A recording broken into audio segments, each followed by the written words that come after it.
I said good morning. That's better. Thank you. Welcome to Social Media Breakfast.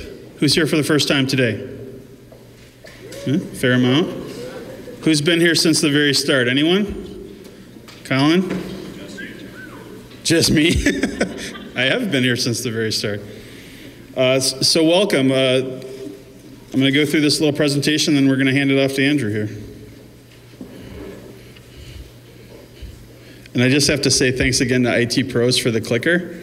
When we were here 2 months ago, you may remember I was sitting on the edge of the stage and I was the clicker monkey, so they felt bad and they gave me a clicker. So thank you. So what's our focus? Why are we here? We're here to fight with the mic, apparently. Education and networking. We used to have 3 focuses, education, networking, and caffeine, but when we applied for our 501c3 status, our attorney said that we should remove the caffeine because it didn't seem very serious. But we do have lots of coffee, so don't worry. When do we meet? 3rd Wednesday of every month, and I will warn you, we preach this every time, and we always say, remember that, just mark it on your calendar. We're going to pull a fast one on you here pretty quick, and we're actually going to change that in a couple of months. We meet at various locations, so this is our 2nd time here, but we try to be at venues that can hold 200 or 300 people. If you're interested in hosting and you can accommodate us, please talk to me or one of the other people in the SMBMad shirts. If you'd like to sponsor, so you'd like to help pay for these events, keep the events free for the participants, again, please talk to me or one of the other co-managers. If you want to volunteer, we always need help with check-in. We've got Shane here in the red in the front. He's starting to help us with AV so that all this works. If you have some other interest or some other way you'd like to contribute, again, come talk to one of us on the team. These are our board members. Some more thanks. We give a lot of thanks around here, so if I get a bit long-winded, just to make sure that we don't forget anybody. Next month, Andy Jennings, he's in the front row.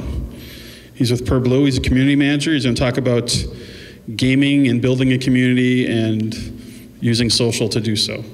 And Friday, this is where we're going to break the rules a little bit. So Friday, February 20th, I should say. Not this Friday. So normally we're always preaching third Wednesday. Madison College, who's one of our sponsors, approached us and said, you know, we're putting on a digital summit. We'd like to work with you to pull off this event.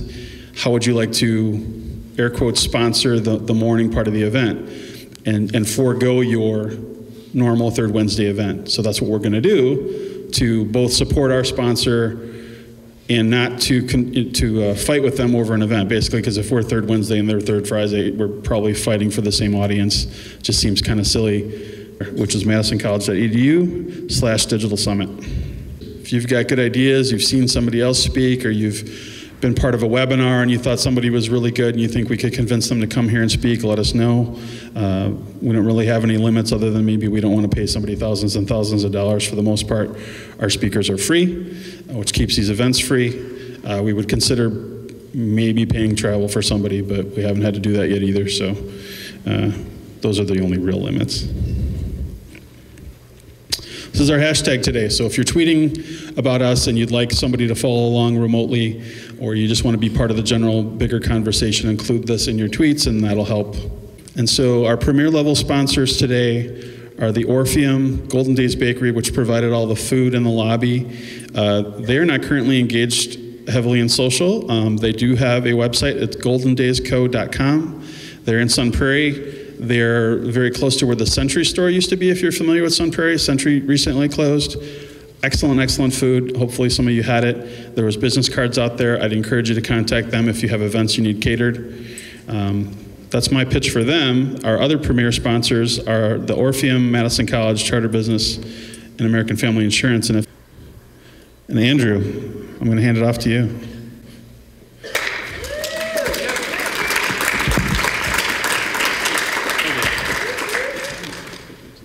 All right, well, thank you. You are all totally awesome for being here this morning to talk about Facebook advertising, because let's be honest, this is not a topic a lot of people would wake up for. The presentation today, my goal is to sort of walk through and help you understand what's possible on Facebook advertising. Because if you may remember the good old days of when it started, raise your hand if you launched a right-hand side ad when Facebook released them early on. Anybody? Yes. So early in the days of Facebook, Mark Zuckerberg was 21 or whatever, and he launched the Facebook. And their first ads were the right-hand side ads. Those are the ones that just sat on the right, and you could only put them there with a little teeny photo, and that's all that they were. Pretty boring, didn't work very well, and you can only do them for likes, which, as we learned, is sort of an interesting thing now about likes, but we'll get to that. But that was where we were. Now, we're looking at a place that's growing month over month, larger than any other advertising platform online. We're looking at something that releases new features every single month, every single day almost, and to keep up with it is a challenge even for someone who literally stares at Facebook blogs pretty regularly. So, there's a lot of changes, and the goal is to go through them today and talk about all of the possibilities that Facebook has. So first of all, who's this dude? So my name's Andrew Foxwell. This is my Twitter handle, hashtag. This is our business, Foxwell Digital. So my business partner and wife, Gracie, is in the front row. She's the reason that this presentation is coherent. So thanks to Gracie for that, because I'm sort of all over the place, if you can't tell already. I'm going to keep wandering too, and I hope that doesn't bother anybody. If it does, I'm just going to see how far this goes. On Facebook advertising, there's building blocks of it, right? And the things that we need to think about when considering launching paid advertisements, whether that's $5 or $20 or $200,000, is you need to understand the building blocks, the targeting of it. Who is my ideal audience? Who is that person? What do they look like? Exactly. What do they do? What do they think about? What do they buy? What type of consumer behavior do they have? Where do they go to shop, etc.? Creative. What do I want to get across? This is just like any other advertising, right? But what do I want to show people on Facebook? And what really truly represents my brand? Placement. Where are my ads best suited on the Facebook platform? Some of us may have launched an ad and hit that boost post button, and we'll get into talking about that feature and what it does, but most of the times that will spend almost primarily on mobile devices. Whereas maybe you don't know that if you launched an ad on the right-hand side of Facebook, they're newer, they're enlarged, that it could be better for your direct response needs. So, interesting topic. Tracking. So, what metrics will track my campaign's impact? What metrics will help me understand what really, really matters? And reporting, and how do I kind of understand and decode these things? So this is the tenets of what we're going to be talking about today. So, let's talk about targeting first. That says defining your ideal audience, in case someone's curious. There are essentially 5 different types of targeting on Facebook. There's demographic targeting, there's interest targeting, there's behavioral targeting, custom audiences, and audience insights. We'll go through each of these individually, but it's something that all of these things are very powerful, and we'll go to them, go through them now. First of all, demographic targeting. All right, on demographic targeting, which is the first type of targeting you have on Facebook, you have things like age, gender, location, and then you have a newly expanded piece that's called other demographics. And these are things that are on Facebook that maybe you don't know exist, but these got released maybe about a year ago in terms of, some of these were there for a long time, like relationship status, and some of them weren't very good initially, like where you work. But they expanded these and they made them a lot better. So for example, on the work one, it used to be that you had to list explicitly your work on Facebook, right? You had to say, I work at Foxwell Digital, or I work at the Orpheum. And then you could target people that work at that location. Now, if I post a photo, or I talk about working at Foxwell Digital, I'm going to be included in that demographic targeting now for that location of where I work. There's other things that are in here, like home, financial. So this is Facebook data that they've been able to figure out and model around what are some of the financial statistics of this person that you're targeting. What's their income? So you could literally have people that are in a relationship, that have a college degree, that work at a certain location, that have a certain income. So you kind of start to see what we're going through here now. You can see my example of parents down at the bottom and how it breaks out.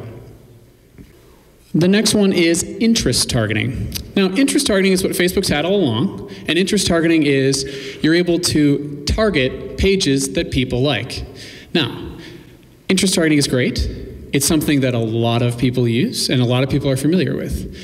Little known fact. Now, interest targeting includes not just the pages that a person likes, but they've redefined it into categorical targeting. So, if a person talks about a certain brand on Facebook, if they have browsed a certain website fairly regularly, if they have uploaded a lot of photos. An example of this is, let's say that I never have explicitly liked GoPro on Facebook, but I upload photos using my GoPro camera all the time. I'm going to be in the interest category of GoPro because I love GoPro. Does this make sense?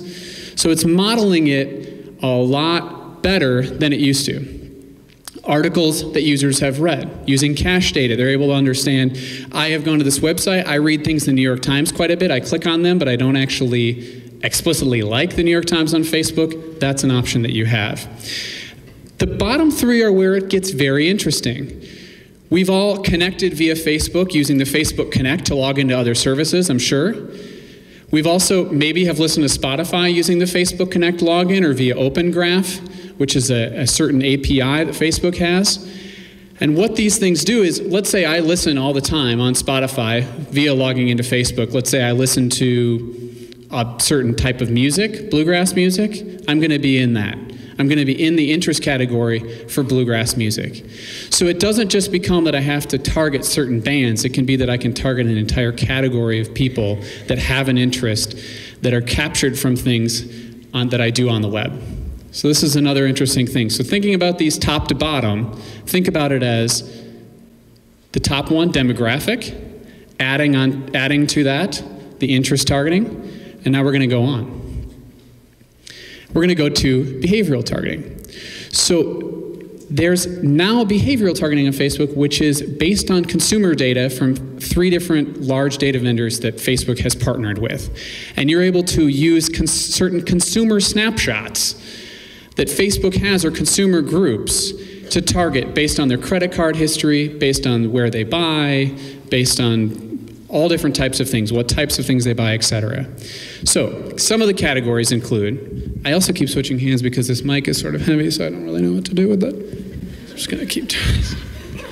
So categories include 1, automotive, 2, charitable donations. Have they donated to a nonprofit in the last 12 months? That's a pretty cool one for nonprofits in the audience. What? Digital activities. This means things like, do I use my mobile device all the time? For example, Andy Jennings, Per Blue, speaking next month, incredible person, good friend.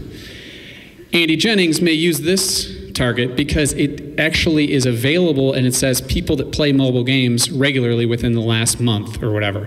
I mean, it's crazy. That's helpful. Also, people that use iOS devices a lot, etc. Financial, another financial one. This one is different than the one we talked about earlier, but also combines some of the same factors. Mobile device usage, purchase behavior. You see where I'm going with this.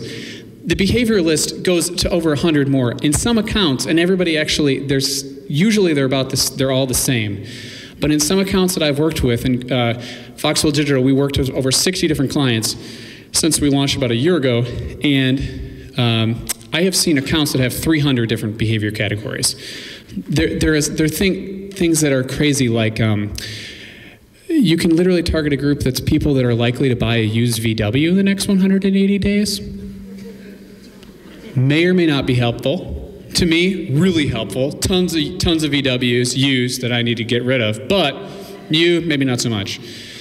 So you kind of see where I'm going with this. Travel is a really big one. If you're someone that's trying to attract people to come to Madison, you're trying to pitch Madison as a place to be, or Milwaukee as a place to be, or Southern Wisconsin as a place to be, there's 6 different subcategories under travel. One of them is owns a travel and loyalty card. If you're a casino, this might be interesting to you. Uses a travel app within the last 2 weeks. You get where I'm going. So now you can think about the top level. We're talking about demographic, plus the interest category, plus behavioral targeting. We'll get to this. Now, my personal fave, this was mentioned at SMBMad last month. A little bit talking about custom audiences, but this is my favorite type of targeting on Facebook. It's my personal fave. This is the baby of the family. And what it is you're able to actually upload into Facebook your customers' email list, or your customer list, or your email list. Facebook will then put it through a secure, what's called hashing process, where it matches things together and says, okay, these people are available to target on Facebook. And it uses either their Facebook user ID, if you're an app, or it uses their email address to match them together. This is really, really powerful because, you can think about all the options, right? So let's say, I had a client the other day tell me, we sell bike helmets, and we have the list of people that have bought bike helmets in the last year. What we could do is we could sell them possibly a mirror for their helmet. We could sell them some other accessories. We could sell them a warranty for their bike, assuming they have a, et cetera, et cetera, et cetera. So they could load that list in. You could do it that way. You could tell people that are on that warranty list, or on that list that has purchased a helmet, about those offers. Another of this is your best customers, the people that want to hear from you, are the people that are on your email list. They're already on your email list. You're hitting them there. It's kind of hard sometimes, since everything be going to that promotions folder, which drives a lot of marketers crazy. I'll be really honest with you. It drives me nuts. So you could hit them on Facebook. Repeat customers. You could hit your repeat customers. You could say, hey, guess what? Thanks for purchasing last year. Here's 20% off. Appreciate it. People that have bought tickets, previously to at a venue, you could market to them and say, buy more and here's a discount, whatever. So, custom audiences is incredible. Now, here's even the better part. You're able to create what's called lookalike audiences. And lookalike audiences allow you to say to Facebook, hey, Facebook, find me people that look exactly like the people on this list based on 2,000 similarity factors.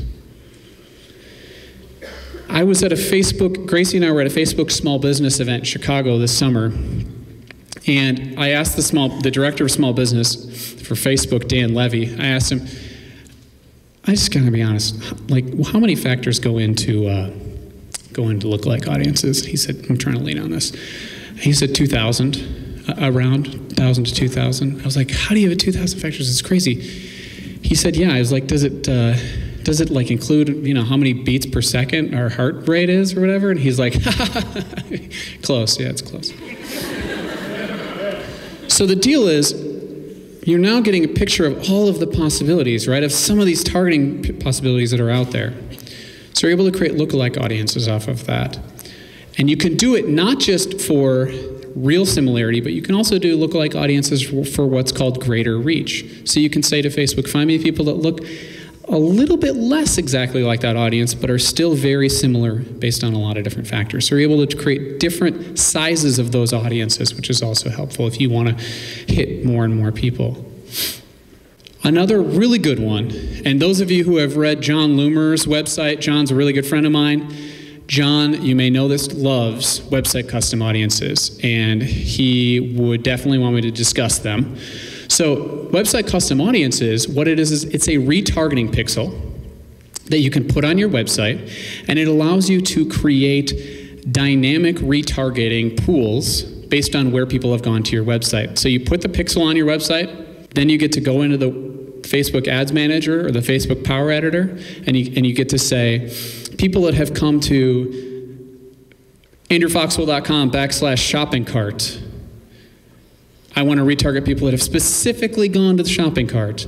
or I wanted to retarget people that have specifically gone to my contact page. And then, using custom audiences, you can load in your current customer list, and you can exclude them. So you're not hitting your current customers, and you're only hitting new people, and retargeting them back to the site. This is pretty tight, people. Not gonna lie. This is good stuff for like 8 whatever it is in the morning. So, you see where I'm headed with this. The really big thing is that all of these things work in combination with one another. So, you get what I'm saying. You have, at the top, there's nothing better than, honestly, a Fresh Prince reference for social media people. It's like one of my favorite things. So, you get the point. The point is, you start out with interests. You can target somebody you start out with demographics. So you target somebody that lives in Madison. They are between 30 and 50 years old. They are a mom of a 0 to 3-year-old. They also have an interest in going to the theater, I don't know, something like that, right? They have an interest in theater. They have also given to a arts-based nonprofit in the last year. And they look exactly like my perfect customer based on 2,000 similarity factors. You see what I'm saying? Why this is the best part? Very powerful. All of these things work in combination with one another, which is crazy, crazy fun as a marketer. Let's talk about creative. I got this email from one of my clients this summer. Tons of stores. Huge client. They said, we have a lot of creative. We got a lot of stuff, but I have no idea if any of it's useful to Facebook, honestly. I mean, is it? A lot of photos, a lot of vids. No idea. Is this good? Is this going to be good on Facebook? Their social manager had some ideas, but they had never done an investment in paid media on Facebook. So, interesting question, right? So I have on the top here, it says, add creative that works. The number one rule, very simple, on Facebook advertising is answering the question first, would I click on that? How many times have we all seen a photo on a Facebook ad on the right rail, on the right-hand side of Facebook, of somebody like this? And it says like 30%, they're 30% off next week, or like, you lower your mortgage rates. Horrible. Nobody's going to click on that. Ridiculous. Bad idea. So the first thing you should do when you're launching a Facebook ad is say, would I actually click on that?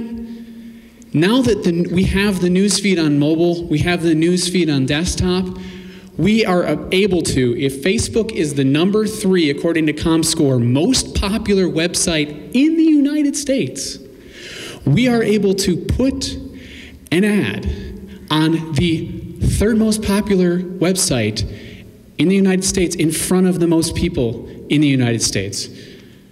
That doesn't make a lot of sense. Point is, you're able to put something in front of people. What do you want that to be? You do not want it to be the screaming image.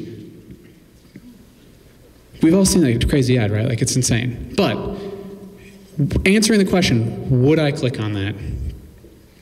I have a rule on Facebook advertising, on imagery, that I call the WWP rule. I want everybody to repeat it after me. It is weird, women, and product. Nice. So, these are the things that I think about. Don't be too weird. Let's be honest. It's not a freak show online, okay? But be weird, be interesting. This is a product. This is interesting. This is visually kind of interesting and engaging. This is an ad that I thought was kind of cool from a company called Of a Kind.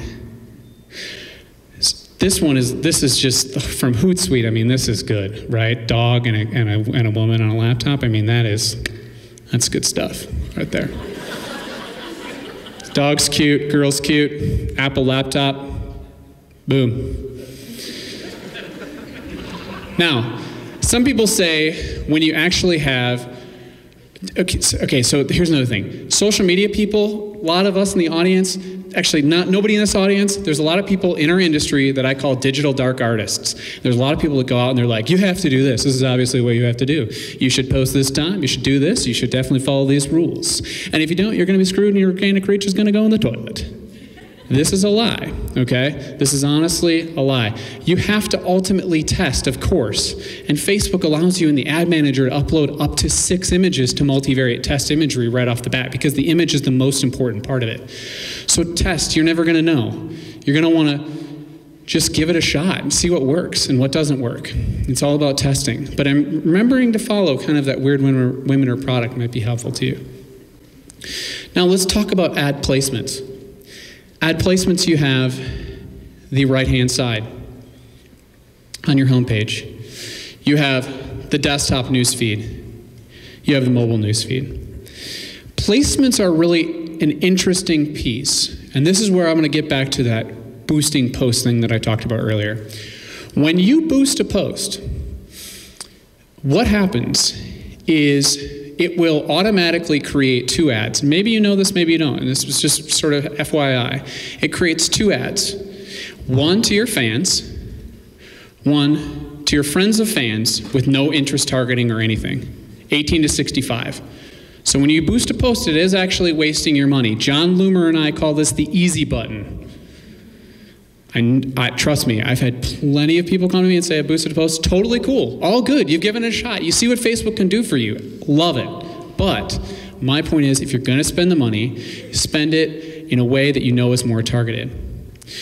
The reason that this is important is to split between placements is because they all have different costs, that's one, and if you don't break them up, mobile will take all of your spend, which isn't necessarily a bad thing if you have an incredible mobile experience. But honestly, not a lot of people have an incredible mobile experience. Many people have an okay mobile experience, and that's all right. And you can still do well with not having a mobile experience, not having an amazing mobile experience. But it's important to break those things out, and it's important to know that the costs are different. Most of the times when I look in somebody's account that has boosted a post, mobile has taken about 99% of the spend.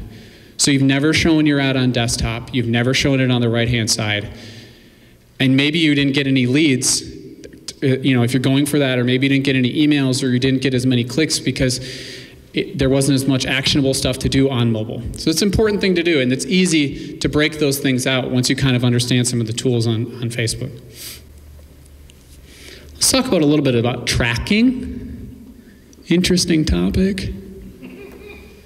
Thank you. That's a friend of mine for sure. I'd like to give a shout out to all the friends in the audience, probably 3/4 of you. This is an article that I thought was really interesting that I saw this summer that said 97% of those surveyed said they use some form of social media marketing, while only 37% reported being able to measure ROI. This is tough, right? Mobile, I mean, just measurement with mobile and everything in general, I'm gonna make myself trip, is hard, and it's difficult. And I'm not gonna be able to tell you that you can, that, you know, this is gonna solve all the issues that I'm gonna tell you next. There's a lot of companies that are mobile measurement companies that are, you know, really hardcore ROI social companies out there. And many of them work, and they work fairly well. One of the challenges that you have is that it's going to require a lot of pixels and things like that. So I'm going to assume that not everyone in this audience is spending the limit that it would take to kind of have those measurement types. And I'm going to go through some things that I particularly use with my clients that I find interesting and helpful. They were able to get from Facebook and from Google. Developing and aligning attribution models for reporting. The first one is website clicks, Facebook website clicks. This is important because it's not just measuring a click. A click on a Facebook ad is different than a website click, right? A click on a Facebook ad is the header, the title of your page when it launches in the newsfeed. It's if you comment, if you like, if you share it. Those are all clicks. But a website click is what you're looking for. You're looking for people to go to a destination, I assume, most of the time. So that's important if you're a direct response marketer. You want to take them somewhere. Facebook website conversions. There's a conversion tracking pixel that Facebook has that you can put on your thank you page. You create the pixel within Facebook, you put it on the thank you page of your website, so when somebody fills out a lead, or they contact you, or they buy a product, you're able to measure it so you know that this Facebook ad cost me $20 to get a conversion off of this sale. Facebook like growth, yes, it's worth it. It's kind of crazy. I could talk about this all day long, but Facebook likes and Facebook fans are extremely powerful in terms of targeting for advertising. This is important to point out. And then we're going to talk about cross-device tracking, and then we'll go into some Google stuff, and I'll go into these in more in depth, I promise. So tracking your Facebook clicks, website clicks, and conversions. Facebook now has new reporting in the ads. So if you've ever run an ad, and you ran it, and the goal is to try to get people to your website, or if you've never been into the reporting on Facebook ads, it's really fun to mess around in. So you're actually, just go to your Facebook ads manager, facebook.com/ads/manage, and you click on reports on the left-hand side here, and there's all of these customizable columns. Engagement is the one that I'm talking about today, okay? And you can see website clicks. And then you click apply. Number of clicks, link appearing, that direct people off Facebook as a result of your ad. Big deal. Really helpful. Conversions, website conversions, is also under the website conversions metric. So once you set that up, you're able to look at the exact amount of conversions that came from there. Tracking Facebook-like growth. This is important because you can learn where your people that liked your page were coming from, and people see they come from all different places. Many of us think that maybe all those likes came from launching an ad, or maybe you get 10 likes a week on your Facebook page organically. They come up, they like your page, that's totally cool. There is, under this report, you click on your page, go to overview, you can go to the export button in the upper right-hand corner. For those of you that have not done this, I promise it'll help you waste half your day today. Because this is a report that has over 200 different metrics in it, showing all different types of things, most notably about where your likes come from. Very interesting. It'll show you, did they come from, have you ever seen these things on your mobile device and it says suggested pages? Not an ad, just Facebook trying to get people likes. All it is. You can see where that comes from. It's known as pages you may like. Have you noticed when you like a Facebook page lately that it suggests other pages that are similar to that one that you may like? It'll also show you that. So you can understand where are these likes coming from, which is important because you can better equip yourself on how to engage these people and how to engage your fans moving forward. Page fans are extremely powerful in terms of targeting and are extremely powerful in terms of what you are able to show them. They click at low rates. They've already seen content from you. They like you. They're worth it. So it's interesting to get into this data.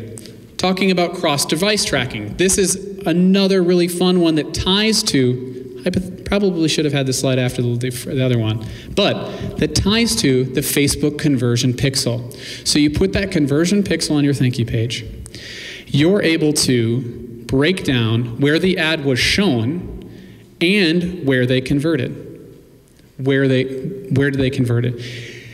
Cross-device stuff is crazy, right? Because mobile, who knows how all of this plays together? Who knows how mobile to desktop to Android to So, with cross-device, Facebook is able to track this across device because everybody's logged into their accounts on their iPads, their iPhones, Android smartphones, and their desktops are able to know that. So, for example, you can see that I have this broken down in the ads report, same place we were before. I have it breakdown placement and device and conversion device. You could see here placement. This one, placement was on newsfeed on mobile. The impression device was iPhone. Okay, so we showed the ad to them on an iPhone. And out of the conversions, you can see here, 40 of them came on desktop, 35 came on an iPhone. It's pretty cool. It's pretty cool. You're able to see newsfeed on desktop. They came from the newsfeed. 46 of them bought on desktop, 2 bought on an Android smartphone. So this gives you an idea and helps to paint a picture of where you should invest. If I'm getting 35 sales on an iPhone, I should maybe design my site to be really baller on an iPhone. This makes sense, right? You get where I'm going with this. I wanted to throw this in here because this is a problem for everybody. This is a person that I chatted with this summer, and I just think it's sort of crazy, right? Like, there's all of us out here that do social media, and it's important that we have all these things at our fingertips to take control of, and that we should take advantage of the tools to understand where things are coming from and understand how much it's costing and making sure that we're spending the money more effectively. So we should not be in this category, do whatever I want on the platform, even though that'd be a sweet job because you wouldn't have to do anything, basically. It's important to kind of point that out. Another one that I really like, and those of you, and many of you may do this already, and if you do, awesome, you're amazing. But I like to use track Google UTM visits. So UTM parameters via Google Analytics. If you don't know what it is, you can search it on Google. There's an actual thing that's called the UTM parameter builder. Allows you to put in a URL and allows you to track in your Google Analytics the source and medium of where things came from. So I have mine broken out by CPC, so cost per clicks, paid advertising. So you can see here Facebook and what it's done. Okay, you're able to see my paid stuff brought in 28, 29 new users, new sessions. You can see what the other Facebook pieces did. So breaking out and tracking those UTM parameters. So if you're going to do something that's paid, realizing that this is direct click only. So this is that somebody goes from point A, they see it on their desktop, they click on it, and they go there. This is not going to capture what we talked about before, the cross-device piece. But it is going to capture the direct click, and you're going to understand a little bit more about those people that are coming from paid, which is really important, and coming from Facebook in general. Now, even if you don't want to tag URLs, totally cool. It's pretty nerdy.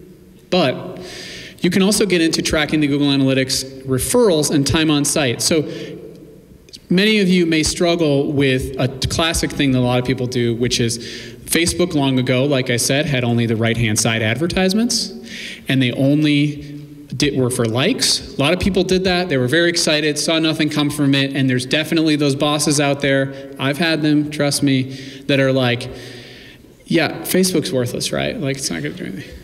So, to make your case on investing in Facebook, I would challenge you to go to your Google Analytics and look at the referrals that just come from things. Look at to your homepage, go to referrals in Google Analytics, and you could see from Facebook what's happening, and you can see the time, facebook.com, 2 minutes, 34 seconds, 28 seconds on mobile, so this means probably that the mobile experience not that great, but you get the point. 2 minutes, 19 seconds as an average? That's insane. What? Nobody looks at anything more than 10 seconds. This shows a quality visitor that you have already coming from Facebook, and you've never paid to do anything. So this can help you make your case. Okay, we are close to being done, so just prepare yourselves for that. This says, empower yourself with advanced tools. Doesn't look like that at all, but that's what it says, I promise. One thing that I love to preach when I talk to groups of people that are social media rock stars is that you have to use the Facebook Ads Manager, and then after you've used that for 2 weeks, you've got to use the Facebook Power Editor. Facebook Power Editor is a Chrome extension that well, it actually doesn't have to be in Chrome now, but still use it in Chrome because it's kind of buggy on other platforms, that allows you to basically take your Facebook advertising up a notch. It allows you to target things much faster. It allows you to create advertisements much faster. It allows you to do that split testing much easier. And there's a little bit of a learning curve, not gonna lie, not too heavy though. And so it's definitely worth it because it'll help you spend your money more effectively and you're able to create more sophisticated campaigns. Another thing is what I talked about earlier. Understand those analytics. Understand them. Get into them. Look at the likes, look at the reach, look at the engagement, and then hit that export button and look at it all again and see what types of things you find in there that are interesting. There is some insane metrics in that baby. So just enjoy that and get into that. Another one, use audience insights. This is a tool that is also in the Facebook Ads Manager. We went to reports before. Now we're going to audience insights, which is thebomb.net. Thought I was going to say com, didn't you? Didn't say com, said net. Audience insights. What it allows you to do is it allows you to basically put in your page fans and say, okay, what do my page fans look like? What are the demographics? What other pages do they like? What location? What activities do they do on Facebook? What's their household income? That type of thing. You're also able to layer in other interests. So page fans of mine that like pizza, what do they like? And you're able to use this. This is a free tool. You don't have to spend any money to use this. So this is another important tool of looking at audience insights. Final point on audience insights, you can take your email list or your customer list and load it in here. So we're able to see, okay, my customers between the ages of 25 and 35 that like beer like these things and have this type of consumer behavior. So we're able to help paint that picture of where you want to spend money, what you want to target before you even do that. Final point that's really important is setting clear expectations on Facebook.